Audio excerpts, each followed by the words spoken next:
everyone, my name is Molly and today we are here to discuss my favorite reads of 2017. 2017 is about over. Tomorrow's 2018, which is like super weird and like I wasn't expecting it to come so soon. The end of the year really did sneak up on me. This year I did not meet my reading goal, which is very, very disappointing, but at the same time I really enjoyed a lot of the books that I did manage to read this year. So I'm very happy in that aspect because liking the books that you read is more important than reading a bunch of books, at least in my opinion. Because of that, it made it very difficult for me to make this list. For those of you who don't know, for those of you who are new here, I have two previous favorites videos, 2015 and 2016. Both will be linked down below if you are interested in them. But if you haven't seen any of my favorites videos, the way I run them is I have 15 books and I start at 15, which is my least favorite book out of the pile, and I work my way down to number 1, which is my favorite read of 2017. Now usually I don't have issues putting them into this list and ranking them, but this year I had a really hard time. It's a pretty level playing field.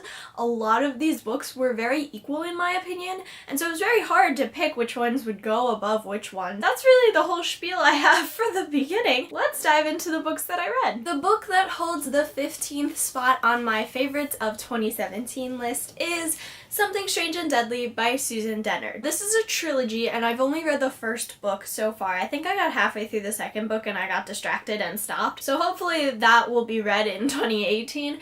But in 2017, I managed to read the first book in this series, and I absolutely loved it. It was a lot of fun to read. The series is kind of like a steampunky type. It takes place in the 1800s. It reminded me a lot of Stalking Jack the Ripper and Infernal Devices. If you kind of like mash those two together, that's probably what you would get out of this. It follows zombies and magic, which is really interesting and I loved. And of course there's like a boy that you fall in love with, like of course. And the girl is just kick-ass and it's such an awesome book. And I had a lot of fun reading it. The next book I have on this list was one of my highly anticipated books of last year, and it was What to Say Next by Julie Boxbaum. For those of you who don't know, Julie Boxbaum wrote Tell Me Three Things, which is one of my favorite contemporaries of all time. I love it so much. And then she came out with this book this year, and I also loved this book. Not as much as Tell Me Three Things, but I still really enjoyed it. It was such a sweet romance. It follows a girl who just recently lost her dad and a boy who is on the spectrum. They form an unlikely friendship, and that may blossom into something more. I'm not gonna tell you, but you should all read it. It definitely pulls at your heartstrings in some scenes, but it really is a heartwarming read, and I really enjoyed it, and I highly recommend it for any of you guys looking for that feel-good, fuzzy contemporary. Number 13 on the list is Geekerella by Ashley Poston. Geekerella has been very popular this year, and it definitely deserves all the hype that it's getting. It really does represent the fandom's dreams. It really does a good job at portraying fangirls in general and the things that we dream about. It did remind me a lot of Fangirl. I feel like it's up there. Like if you are a fangirl of anything, you should read Fangirl and then you should read Geekerella because they are just amazing and such great representation of what fangirls are. Geekerella is a Cinderella retelling. So this girl is really into this TV show called Starfield, and her dad used to run this convention for it and she cosplayed every year and it was like a big deal. And then her dad died, and so she ended up with her stepmother, who is evil, and her two evil stepsisters.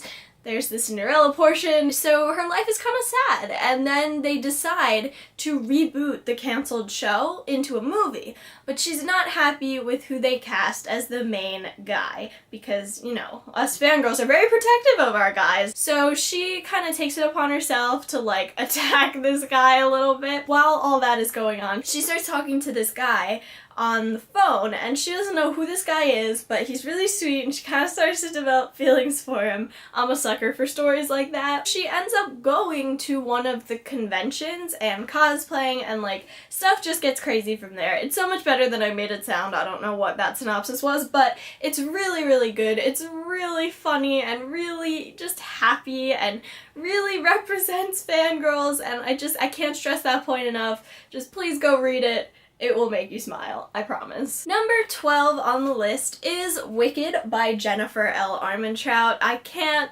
not put a JLA book on this list, guys. I absolutely loved this book. I wasn't expecting to love it as much. I mean, I was because it's JLA, but like I didn't think it would come close to how I feel about White Hot Kiss or Obsidian, but it did. It really, really blew my expectations out of the water. It was so, so good, and I just loved it. It's a new adult book for you youngins out there, so be careful. It definitely does get descriptive, so be aware of that, and if that triggers you, you might want to wait a few years. But other than that, the story is really sweet and really good. I love the main guy. He's that normal, cocky, arrogant one that most of us love, and the girl is really kick-ass. This book takes place in New Orleans, which is interesting because I don't think I've ever read a book that takes place in New Orleans. It's about a girl who is a fairy hunter, and she ends up getting paired up with this guy. They have an adventure, and it's really great. This is the first book in a trilogy. I recently got the next 2 books for Christmas, so hopefully those will be read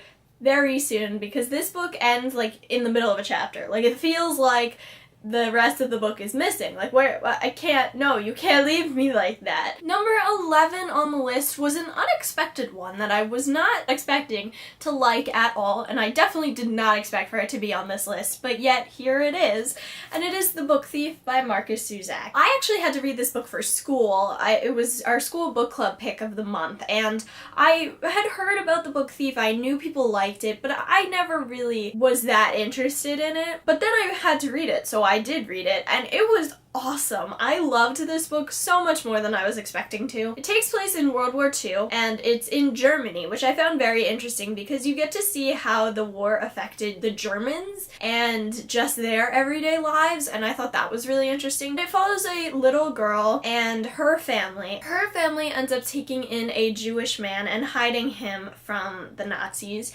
and it's a very, very heart-wrenching read at points. I was very, very sad. I had to keep putting the book down at the end because I was crying. It's just a really, really emotional read, but it's so good and so moving. It also tells about the power of words and the power of books, and I really, really liked that aspect of it. I also really liked the aspect of the narrator, who happens to be deaf. I found that really, really interesting. It definitely gave a lot of perspective in the book, and it was just a really interesting narrator. Everything about this book is really good and also really sad, so you guys should definitely read it. Number 10 on this list is Simon vs. the Homo Sapiens Agenda by Becky Albertalli. This book is becoming a movie in 2018, and it's one of my most anticipated movies of the year. It's called Love, Simon. It's gonna be amazing. The trailer was great, and I'm just really excited. It looks like such a perfect little rom-com, and I'm so happy. I'm just gonna read you the little blurb on the front. It says, "The love child of John Green and Rainbow Rowell," which I really, really agree with. So if that doesn't get you interested, I don't know what I will say that will get you interested. This book follows a young boy in high school, and he is a closeted gay, and so he has to deal with that struggle, and he ends up talking to this person online, and he doesn't know who this person is. All he knows is that they go to the same school. They sort of develop a romance between the two of them, but not knowing who the other person is kind of a roadblock in a romantic relationship, so they never really meet in person or anything like that. And this story is kind of how he is forced to come out and forced to kind of own himself. It's really, really cute. It's one of those books that I sat down, just like I picked up on a whim, and I sat down and I didn't get up till the book was finished. And then as soon as I finished it, I wanted to go back and reread it because it was that good. Number 9 out of the double digits. Number 9 on this list is End of Days by Susan E. This is the third and final book in the Angel Fall trilogy, which I absolutely loved. I was so sad when I finished this book because I just didn't want the series to be over. I loved it so, so much. It was just amazing. Angel Fall, for those of you who don't know anything about it, it's about an angel apocalypse, but the angels are not nice. They are pretty evil, and they take over the world. It's a pretty dark book, but it's definitely worth it. The romance is great, the characters are amazing, and the storyline is just great. This book really wrapped up the end of the series really well. It kind of left you hanging, but it didn't. Like, you felt satisfied, but you also wanted more, and it was just craziness and so good, and I just absolutely loved it, and I really missed this series, and I don't want it to be over. The next book, or should I say books, on this list is Stalking Jack the Ripper and Hunting Prince Dracula by Kerri Maniscalco. I absolutely loved these books, guys. They were so much fun to read and just so entertaining. These books are retellings of different unsolved cases in history. So it's Stalking Jack the Ripper, who is Jack the Ripper, and Hunting Prince Dracula, which is Prince Dracula. They're really, really great. We follow a main character. These are chronological, so you have to read Stalking Jack to read Hunting Prince. Like, you have to continuously read because it's a series. We follow the same characters, follow the same story. Like, you have to read both. But you won't regret reading both. They're really good. So we follow a girl who lives in London, and she is an assistant to a coroner.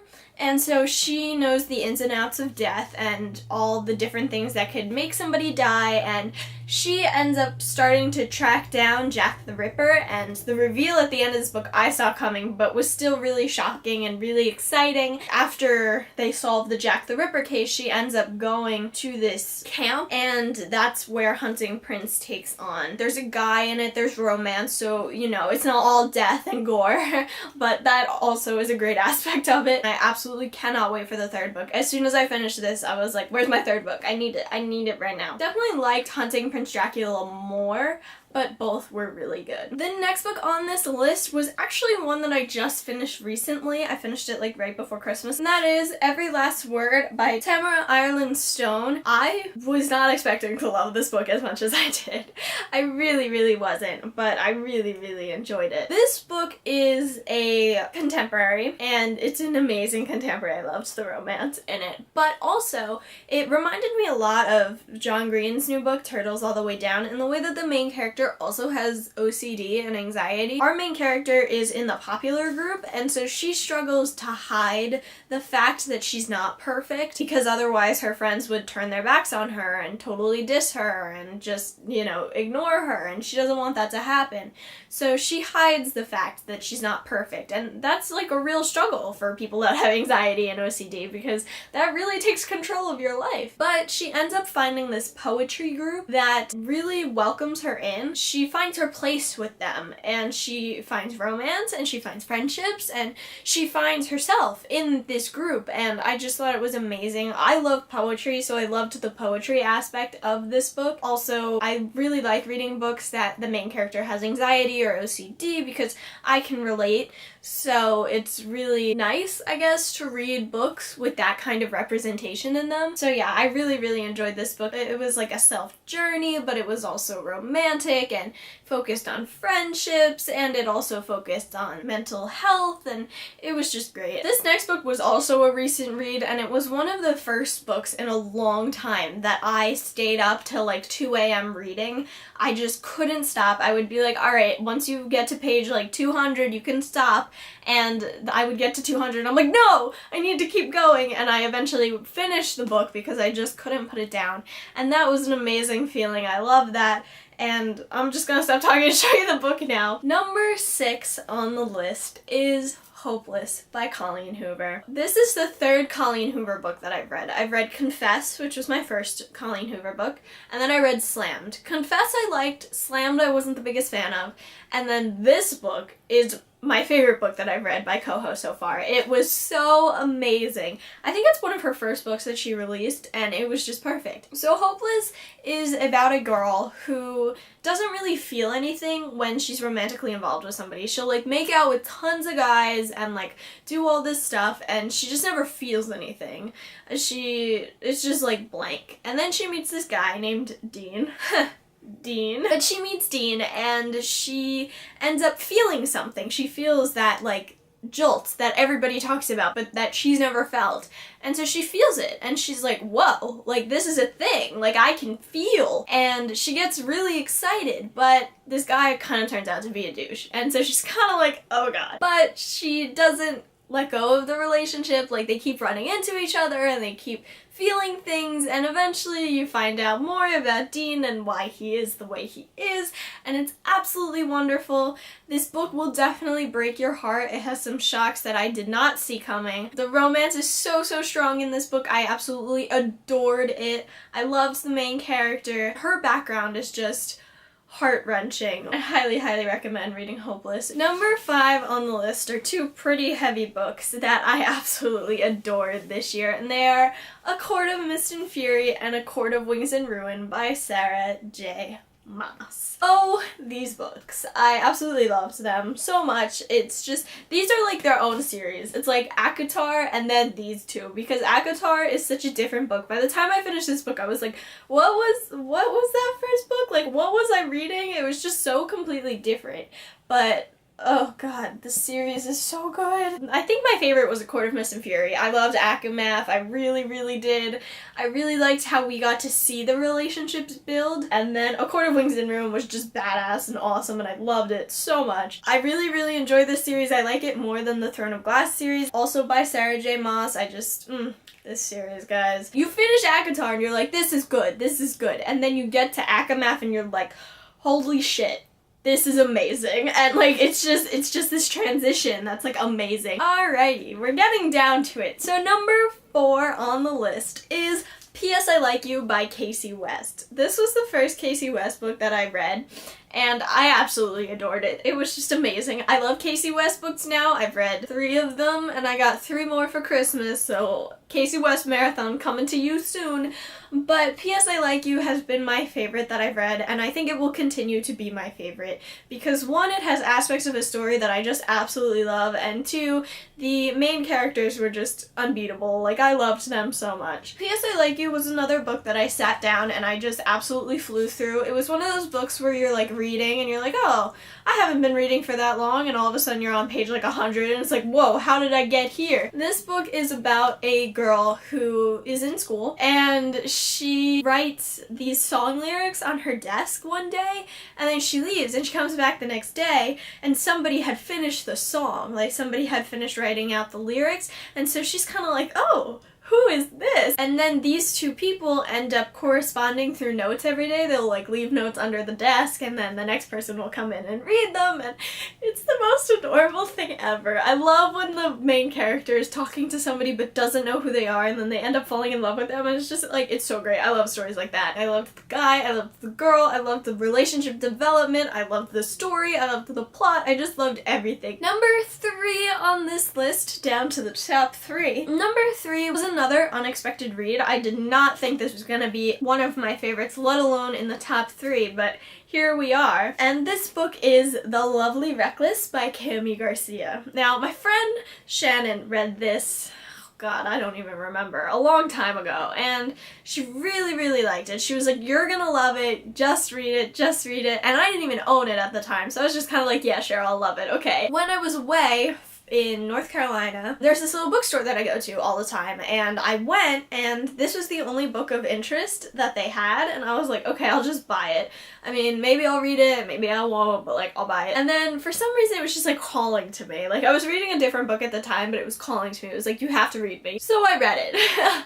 I sat down and I literally like did not get up from my chair. It's so good. It's so, I need more. And then it was over, and I was so upset because like, I want more of Marco. I loved that man so much. This book was just awesome. This book follows a girl who is haunted by her boyfriend's recent murder. She moves in with somebody else, and so she has to switch schools, and so she goes from this like rich preppy school to like this more of an inner city type with drag racing and drugs and things like that, and so she kind of has to find her way through that and find her footing, and she ends up meeting this guy Marco, who is absolutely amazing and I love him so much, and it's just great. Such a good romance. Please read it because it's great. Even if you don't expect that you'll like it, you will. Trust me. Number 2 on this list is Turtles All the Way Down by John Green. If you guys recall earlier in the video, I said this, but the main character in this book does suffer from OCD and anxiety, and this book definitely hits the nail on the head. It really captures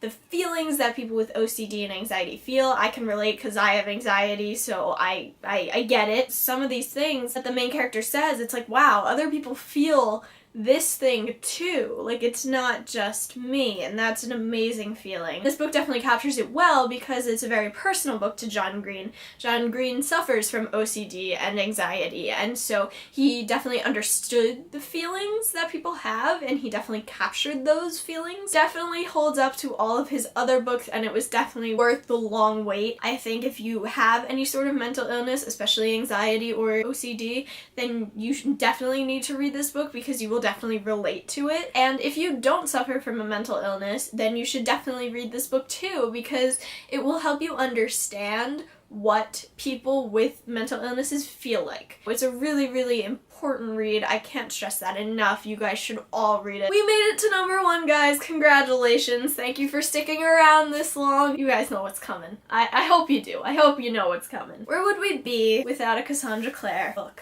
on the favorites list? #1 on my 2017 favorites list is Lord of Shadows by Cassandra Clare. You guys probably knew it was coming. I mean, I wouldn't be surprised, but yeah, this is my favorite book of 2017. I just, the feelings. I have so many feelings. For those of you guys who don't know, this is the second book in the Dark Artifices series by Cassandra Clare, which started with Lady Midnight. This is the sequel to the Mortal Instruments series, and you have to read all of the books to read this series because characters from the Infernal Devices and the Mortal Instruments all show up, and they actually have their own subplots going, which are really, really interesting, and you won't care about the subplots unless you read the other books and get to know the other characters first. Lord of Shadows was an amazing, amazing book. I think it was my most anticipated book of the year. Definitely held up to my expectations. It follows the Shadowhunters into the fairy realm, which was interesting because we don't get to see much of fairies in the Mortal Instruments world. Like, they always kind of are in the background, but this they took front and center. The romance, so good, so angsty. I can't talk about Cassandra Clare books because I don't know how to put into words the feelings that they give me. Like, I sit down with her books and my heart explodes. It's so great. It's so great. For those of you who don't know, that's a New Girl reference. I've been obsessed with New Girl lately. I can't wait for the third book, especially because of the way this one freaking ended. It ended on such a cliffhanger and so much shit went down that I wasn't prepared for, and I was like, oh my god, everyone's dead, and like everyone's dying and everyone's upset and oh god, it was a mess. Please read Cassandra Clare books so you understand where I'm coming from. So those were my favorite reads of 2017. Thank you guys for sticking around through all of those books and all that fangirling. Let me know some of your favorite books of 2017. I'd love to discuss them with you. I hope you guys all met your reading goals and did what you wanted to do this year. I think that's it for this video, guys. So I hope you guys enjoyed this video. I try to upload a video every week. If you like my videos, then subscribe, and I'll see you next time. Goodbye!